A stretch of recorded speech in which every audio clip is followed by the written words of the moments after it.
My name is Alice. I was 26 years old when I met Adam. I lived with my mother and younger sister in a small city near Dallas, Texas. After my father passed away, life became harder, but we stayed strong together. We didn't have much, but we had each other. I worked at a clothing shop in the mall. The job wasn't exciting, but it helped pay the bills. I came home tired most evenings, but I still laughed with my sister while we cooked dinner. One Saturday afternoon, my cousin Maria got married. The wedding was in a big hall filled with music, flowers, and happy people. Everyone was dancing, smiling, and enjoying delicious food. I wore a blue dress that my mother helped me fix up. It wasn't new, but it looked beautiful on me. While I was talking to friends, I noticed a man standing near the entrance. He was tall, with dark hair and a serious face. He didn't laugh. He didn't dance. He just stood there, quietly looking at everyone. And sometimes he looked at me. I felt strange. He didn't speak to anyone, not even the groom. I thought maybe he was shy. I looked away and tried to forget about him. But every time I glanced across the room, he was still there, still watching. During the wedding, I danced with my cousins and enjoyed the music. I laughed, took pictures, and had fun. But the man didn't dance or smile. He never joined the celebration. He just stayed in the same spot until the wedding ended. 2 days later, I got a message on my phone. "Hi, I saw you at the wedding. Can we talk?" I was confused. I asked, "Who is this?" He replied, "I'm the man from the wedding. You wore a blue dress. You looked beautiful." I was shocked. How did he get my number? "I asked your cousin Maria. I hope it's okay." I didn't know what to say. I wasn't sure if I should reply, but I was curious. I had never had a stranger say something like that to me before. So I wrote back, "Okay, we can talk." That's how it started. His name was Adam. He said he was 32 years old and worked in a real estate office helping people buy homes. He lived alone in the city. He said he didn't have many close friends. We started talking every day. He messaged me in the morning and at night. He asked about my day, my dreams, my favorite food, and even my favorite movie. He said I was sweet, kind, and full of light. I started to smile when I saw his messages. My heart felt warm when I read his words. On the 3rd day, he sent me a message that surprised me. "I want to marry you," he wrote. "I see you as my future." I didn't know what to say. We had only talked for a few days. I wrote back, "You don't really know me." He replied, "I know what I feel. I feel something strong. I don't want to lose you. Please say yes." I was quiet for a long time. I told my mother about him. She said, "Be careful, Alice. Some people say sweet things, but they don't mean them. Take your time." But his words made me feel special. No one had ever looked at me the way he did. No one had called me the one before. He made me feel like I was important. After 2 weeks of texting, I said yes. "I will marry you," I told him. He called me and said, "You made me the happiest man. I will take care of you forever." Our wedding was small. Only close family and a few friends came. I wore a white dress that my mother helped me pick. Adam wore a gray suit. He looked at me and smiled the whole time. I believed I had found the perfect man. In the beginning, everything felt like a dream. He brought me flowers. He took me to small cafes and walks in the park. He held my hand and told me sweet things. "You are the light in my life," he would say. We moved into a small apartment in the city. I stopped working so I could stay at home. He told me not to worry about money. "I'll take care of us," he said. For 1 month, life was beautiful. I cooked meals for him. I decorated our little home with soft lights and photo frames. Every night I waited for him to come home. Sometimes he brought cake. Sometimes he brought a small gift, like earrings or my favorite chocolate. We would eat dinner together, talk, and laugh. I felt lucky. I told myself, maybe this is what true love feels like. But slowly, things started to change. One evening, I saw him sitting on the sofa, smiling at his phone. He was typing fast. I asked gently, "Who are you talking to?" He looked up quickly and said, "Just a friend from work." Then he put his phone in his pocket and turned on the TV. I didn't ask again. I wanted to trust him. But over the next few weeks, he started coming home late. He said work was busy. He didn't sit with me at dinner. He barely looked at me. His phone was always in his hand or in his pocket. He never left it lying around like before. One night he came home after midnight. I had made his favorite dinner. It was cold now. "Where were you?" I asked softly. "I told you work," he said. "Why are you acting like this?" I felt something sharp in my chest. I didn't answer. I tried to forget the worry in my heart. I told myself maybe I was being too sensitive. I didn't want to fight. I still loved him. I hoped things would get better. But deep inside, I felt something wasn't right. And then, everything changed.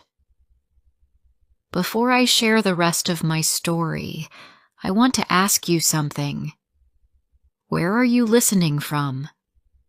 It gives me strength to know someone is hearing my words, someone who understands me. Please tell me in the comments. I would really love to know. One evening, he went to take a shower. He left his phone on the table. It was unlocked. I sat there for a moment just staring at it. My hands were cold. My heart was beating fast. I didn't want to touch it. But I did. I opened his messages. There, I saw her name. Melissa. I clicked it. The messages were sweet, romantic. You're the one I think about every night. I miss your touch. He had replied, You mean everything to me. My eyes burned. My throat hurt. I wanted to scream, but I couldn't. There were photos too. Selfies in a car, smiling, her hand on his shoulder. I felt like the floor under me had disappeared. He never told me those things. He never looked at me the way he looked at her in those pictures. Then he came out of the bathroom and saw the phone in my hand. He stopped. I looked up at him. My hands were shaking. Who is Melissa? I asked, my voice soft and broken. He didn't speak at first. Then he said, It's not what it looks like. But I already knew what it was, and my heart was no longer blind. I sat on the edge of the bed, holding Adam's phone in my hands. My whole body was shaking. I didn't know how to speak. My mouth was dry, and my heart was heavy. I looked at him. His face was pale. He looked nervous, but not sorry. I trusted you, I said quietly. You told me I was your one and only. Why did you lie? He looked away. I made a mistake, Alice. Please, it didn't mean anything. Didn't mean anything? I asked. You called her your everything. You took pictures with her. You sent her messages every day. You gave her the love I thought was mine. He stepped closer, but I moved back. I'm sorry, he said again. Please forgive me. I will stop talking to her. I promise. Give me one more chance. I'll be better.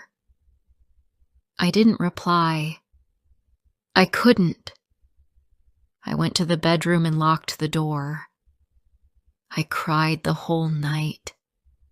I didn't sleep. The pain in my chest was worse than anything I had felt before.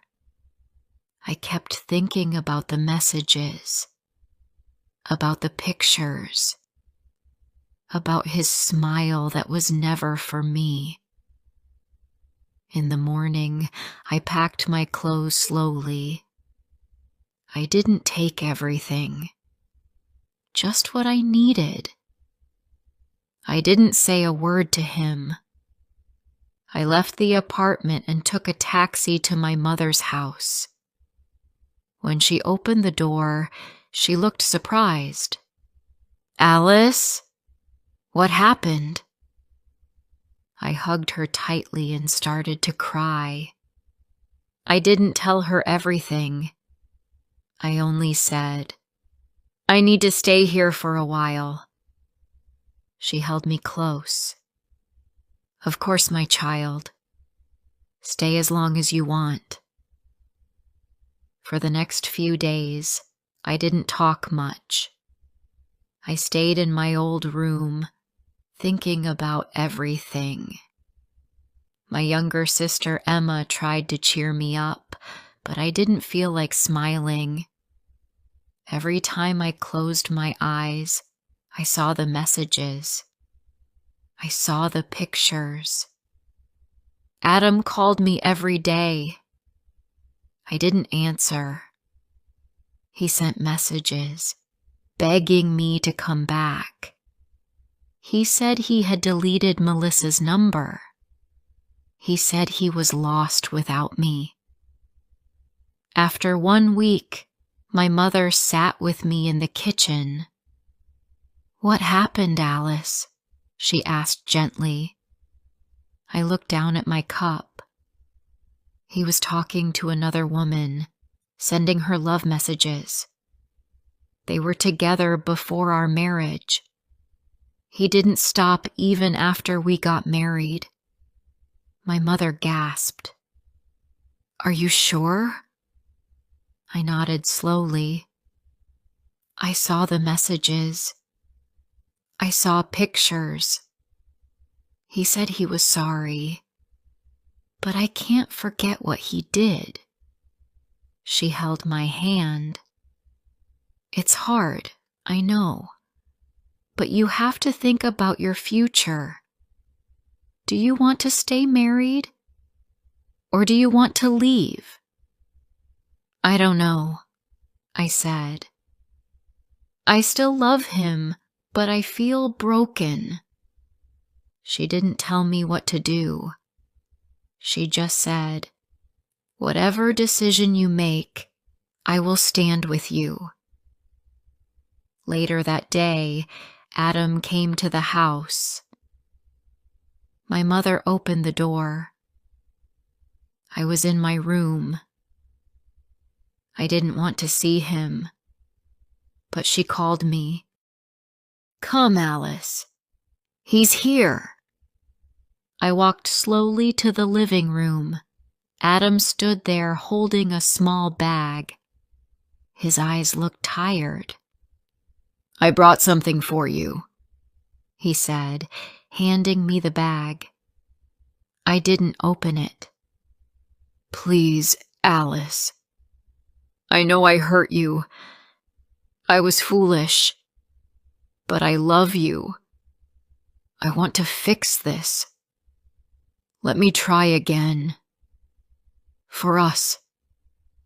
I looked at him. He was the same man who said sweet things to me before.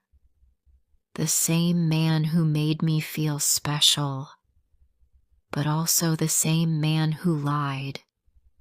I didn't say anything. I just looked at my mother. She said softly, "Sometimes people do change." Adam continued, "Let me show you I can be better. Please, just one more chance." For a moment I thought about the good times, the walks, the dinners, the laughter. I wanted that man back. I wanted my marriage to work. I also thought about how people would talk if I left him so soon. And so, I agreed. "One last chance," I said. "Don't break my heart again." He promised. He said he would never hurt me again. We moved back to the apartment. For a short time, things looked better. He was kind. He came home early.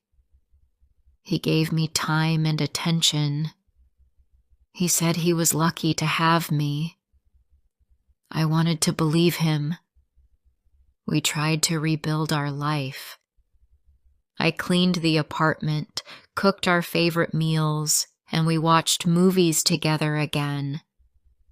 He even suggested we go out to dinner one night.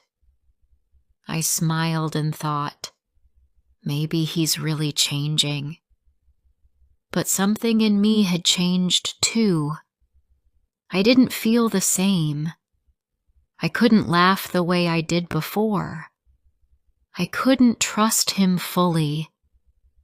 Every time he picked up his phone, I felt nervous. Every time he came home late, I felt cold inside. I didn't tell him, but I was always scared. Then it started again. It was small at first. He kept his phone close, even in the bathroom. He didn't talk much. One evening, he said he had to go to a work dinner. He left early and came home after midnight. I waited by the window, my heart heavy. The next day, I saw him in his car, parked near the grocery store. He was not alone. Melissa was sitting beside him. They were laughing. My heart broke again, but this time it didn't bleed. It went silent. When he came home, I didn't ask. I didn't cry. I just looked at him and said, "You did it again." He fell to his knees. "Alice, I'm sorry. I don't know why I do this. You are my angel, my wife, my everything. Please don't leave me." I didn't answer. That night, I couldn't sleep. I walked to the kitchen and made tea. I sat alone, thinking about my life. I thought about the girl who danced at the wedding, full of hope. I thought about the woman I had become, quiet, afraid, unsure. I thought about my future, and I knew this could not be my life. In the morning, I started packing again. He watched me. "You're really going to leave?" he asked. I said, "Yes." "But I love you," he said. I didn't reply. I went to my mother's house with my suitcase. I hugged her and said, "I can't do this anymore." She didn't ask questions. She just made space for me. This time, I told her everything. About the second chance. About seeing him again with Melissa. About how my heart felt nothing for him anymore. She said, "You are brave, Alice. I'm proud of you." I stayed with my family for some time. My sister helped me laugh again. My mother helped me sleep. Slowly, I started to breathe freely. One day, I woke up and said to myself, "I want a new life." And that's when I made the biggest decision of my life. I stood in front of the mirror, holding a passport in my hand. It felt strange. A few months ago, I was crying on the floor of a small apartment. Now, I was getting ready to leave everything behind. After I left Adam for the second time, I stayed with my mother and sister. I felt empty, but also calm. I no longer waited for messages from him. I no longer wondered where he was or who he was with. I was tired of pain. I was tired of forgiving the same lie. One morning, I looked at a job post online. It was for a hotel receptionist in Lisbon, Portugal. I didn't know anyone there.